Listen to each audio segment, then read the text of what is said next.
Cek. Ah, Stand up bro, stand up. Saya pertama-tama pengen minta maaf ke keluarga, terutama ayah dan. Assalamualaikum warahmatullahi wabarakatuh. Nama saya Raja Kandika Sulaiman dengan nomor induk mahasiswa 2022 10 11 03 11127. Saya dari mahasiswa Fakultas Hukum Muhammadiyah Malang. Sebelum saya memberikan pendapat saya mengenai kasus Reza Pardede, saya akan menjelaskan rentetan kejadiannya.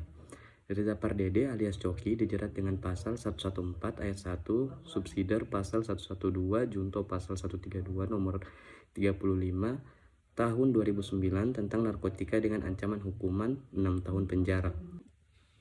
Namun, setelah diperiksa dan ditetapkan sebagai tersangka, Coki Pardede mendapatkan rehabilitasi di Rumah Sakit Ketergantungan Obat atau RSKO Cibubur, Jakarta Timur. Alasan tidak dipenjara, Kapolres Metro Tangerang Kota Kombes Pol Deonigiu De Fatima menegaskan Coki Pardede hanya menjalani rehabilitasi. Hal tersebut disimpulkan oleh penyidik Satres Narkoba Polres Metro Tangerang Kota karena menilai Coki Pardede merupakan korban dari penyalahgunaan narkoba. Gini, namanya proses penjara atau tidak, melihat unsur pidananya memenuhi unsur atau tidak. Nah, ini kan tidak memenuhi, dia adalah korban dan direhabilitasi, ucap Deo.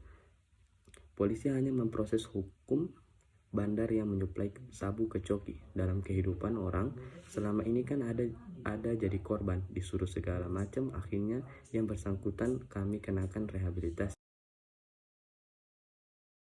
Dari rentetan peristiwa yang saya terangkan tadi, saya berpendapat bahwa putusan pengadilan yang menetapkan Coki Pardede hanya menjalani rehabilitasi, menurut saya itu sudah sangat tepat. Mengapa demikian? Karena di dalam kasus ini Coki Pardede ditetapkan sebagai korban, bukan sebagai pelaku. Dan juga menurut saya pribadi,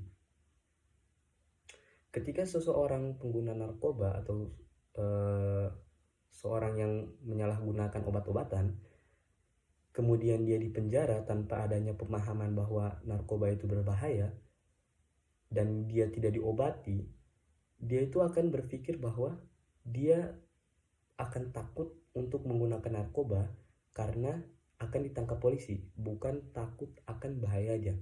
Dampak negatifnya apa? Dampak negatif dari pemikiran seperti itu, mereka akan lebih berhati-hati dalam menggunakan narkoba, bukan mereka berhati-hati dalam narkoba. Simpelnya begini,